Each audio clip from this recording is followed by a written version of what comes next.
بسم اللہ الرحمن الرحیم السلام علیکم ورحمۃ اللہ وبرکاتہ۔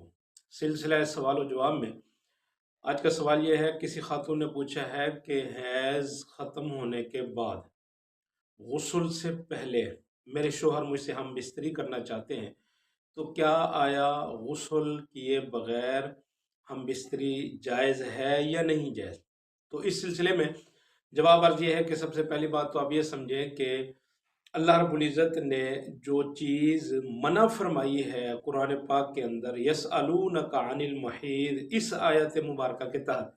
وہ یوں ہے کہ اللہ رب العزت نے ارشاد فرمایا کہ جس وقت آپ کی عورتیں، زوجہ، بیویاں حیض کی حالت میں ہوں،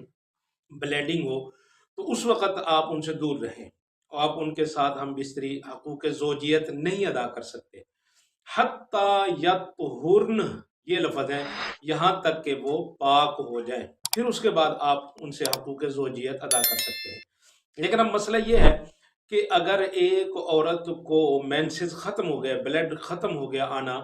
اور اس کی عادت 10 دن ہے، 5 دن ہے، جتنے بھی اس کی عادت ہے،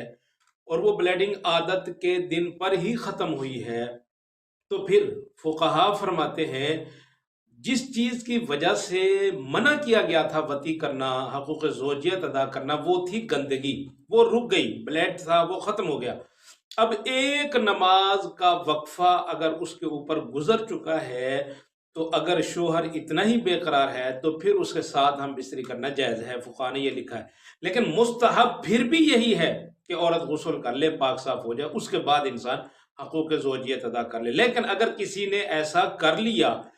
حیض ختم ہونے کے بعد، ایک نماز کا وقت اوپر گزر گیا ہے، تب بھی ہم بستری کرنا جائز ہے، اس پر کسی قسم کا کوئی کفارہ نہیں۔ بعض لوگ کہتے ہیں جی اتنی چاندی صدقہ کرو، بعض لوگ کہتے ہیں جی اتنے روپے صدقہ کرو، اس کی کوئی حقیقت نہیں ہے، ہم بستری کرنا جائز ہے۔